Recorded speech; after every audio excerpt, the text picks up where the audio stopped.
آج کل عمران خان اخلاقیات پر بہت لیکچر دے رہے ہیں۔ ان کی ہر تقریر میں دینی حوالے ہوتے ہیں۔ ان کے خیال میں اب وقت آ گیا ہے کہ ملک کے سیاسی نظام کو اخلاقی بنیادوں پر استوار کیا جائے۔ حالانکہ یہ سوال اہم ہے کہ وہ وقت اب کیوں آیا ہے جب شام ڈھل چکی ہے؟ یہ وقت تو بہت پہلے آ جانا چاہیے تھا۔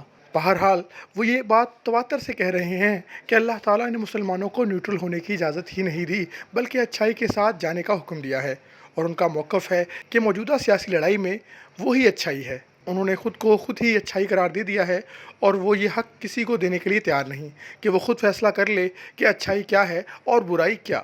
ان کے مطابق جب انہوں نے خود کو اچھائی قرار دے دیا اور اپنے مخالفین کو برائی قرار دے دیا ہے تو ساری قوم کو ان کے ساتھ کھڑے ہو جانا چاہیے۔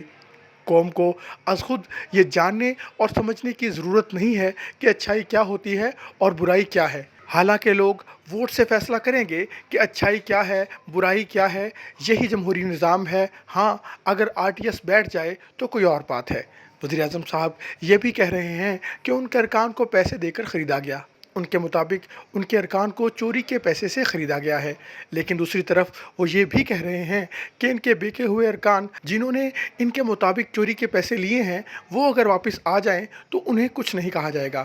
ان کے مطابق وہ اپنی جماعت کے لوگوں کے لیے باپ کی طرح ہیں، اس لیے اگر پیسے لینے والے ارکان اب بھی واپس آ جائیں تو انہیں کچھ نہیں کہا جائے گا۔ عمران خان کے نظریہ انصاف اور دینی تشریح کے مطابق پیسے لینے والوں کے لیے تو معافی کے دروازے کھلے ہیں، لیکن پیسے دینے والوں کے لیے معافی کے کوئی راستے نہیں ہیں۔ وہ اپنی تقاریر میں جن ارکان نے پیسے لیے ہیں ان کو عام معافی بھی دے رہے ہیں اور پکار پکار کر واپس بھی بلا رہے ہیں، ساتھ ہی انہیں پیسے دینے والوں کو خطرناک انجام اور دینی سزاؤں کے بارے میں بھی بتا کر ڈرا رہے ہیں۔ مجھے نہیں معلوم عمران خان نے دین کی یہ اس قسم کی منمانی تشریح کہاں سے نکالی ہے، جس میں رشوت لینے والے کے لیے تو معافی ہے لیکن دینے والے کے لیے نہیں۔ ہم نے تو یہی سنا ہے کہ حکمران پوری قوم کے لیے باپ ہوتا ہے، لیکن اب نئی تشریح آئی ہے کہ حکمران صرف اس کا باپ ہوتا ہے جو اس کے ساتھ ہو، جو اختلاف کرے، جو ان کو کرسی سے ہٹانے کی کوشش کرے، وہ اس کے باپ نہیں ہیں، یعنی صرف اسی کے باپ ہیں جو ان کی کرسی کو قائم رکھنے میں ان کی مدد کرے۔ مجھے پہلے معلوم نہیں تھا، یہ میرے علم میں اضافہ ہے۔ جب عمران خان نے اپنی جماعت میں دوسری جماعتوں سے لوگوں کو توڑ توڑ کر جمع کیا ہوا ہے، اقتدار اور مفادات کے لالچ میں لوگ ان کے ساتھ شریک ہوئے ہیں، اقتدار کے حصول کے لیے انہوں نے ہر حربہ استعمال کیا ہے، ایسے اب جب ان کی اپنی کرسی خطرے میں ہے وہ کیسے دین اور اخلاقیات کا سہارا لے سکتے ہیں؟ کل جب دوسری سیاسی جماعتوں کے لوگوں کو اقتدار کے لالچ میں ان کے لیے توڑنا جائز تھا تو آج برا کیسے ہو گیا؟ کل جہانگیر ترین کے جہاز میں اپنی حکومت بنانے کے لیے لوگوں کو لانا جائز تھا، آج سندھ ہاؤس میں رکھنا ناجائز ہے۔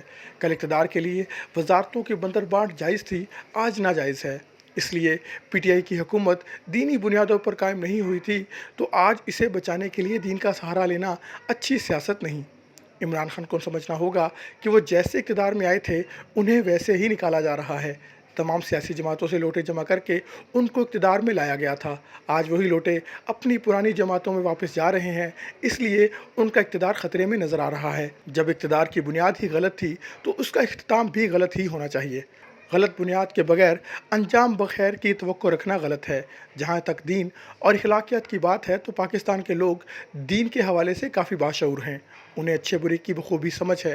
عمران خان ان کو جس تفریق کی طرف لے جانا چاہ رہے ہیں وہ ممکن نہیں ہوگا۔ پاکستان کے عوام کو معلوم ہے کہ اس حمام میں سب ننگے ہیں۔ عمران خان بھی دوسروں کی طرح سیاستدان ہیں، لہٰذا وہ بھی کوئی دودھ کے دھلے نہیں ہو سکتے۔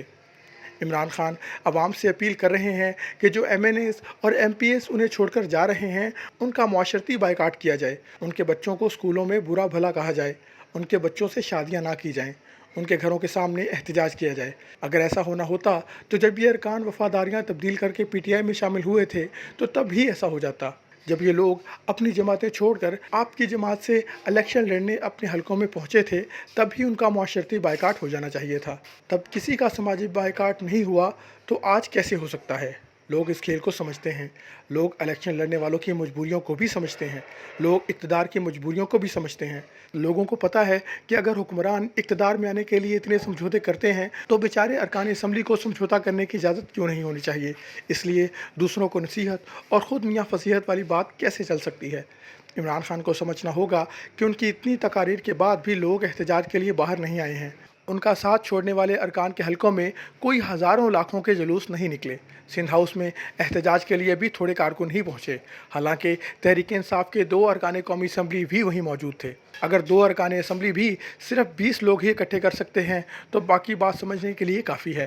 اگر عمران خان کی اتنی اپیل کے بعد بھی فیصل آباد اور دیگر شہروں میں مٹھی بھر کارکن ہی نکلے ہیں تو کھیل کا ڈراپ سین ہو گیا ہے۔ آپ کی اتنی تقاریر کے بعد تو عوام کا ٹھاٹھے مارتا سمندر باہر نکل آنا چاہیے تھا، لیکن ایسا نہیں ہوا۔ ابھی تو آپ اقتدار میں ہیں، سرکاری مشینری ساتھ ہے، جلسے کرنا آسان ہے۔ پی ٹی آئی کے ہمدرد کہیں گے کہ تحریک انصاف نے ماضی میں اپوزیشن میں رہتے ہوئے بڑے بڑے جلسے کیے ہیں، لیکن تب آشرواد اور اے ٹی ایم دونوں ان کے ساتھ تھے۔ جب دونوں ساتھ ہوں گے، فارن فنڈنگ کا فیصلہ آ گیا ہوگا تو دیکھیں گے کتنے لوگ آئیں گے۔ پاکستان کے عوام حکومتوں کے آنے جانے اور جانے کے کھیل کی سائنس کو بخوبی سمجھتے ہیں۔ انہیں معلوم ہوتا ہے کہ اقتدار سے جانے والے کی فوراً واپسی ممکن نہیں ہوتی۔ عمران خان شاید غلط وکٹ پر کھیل رہے ہیں، اس وکٹ پر وہ میچ نہیں جیت سکتے۔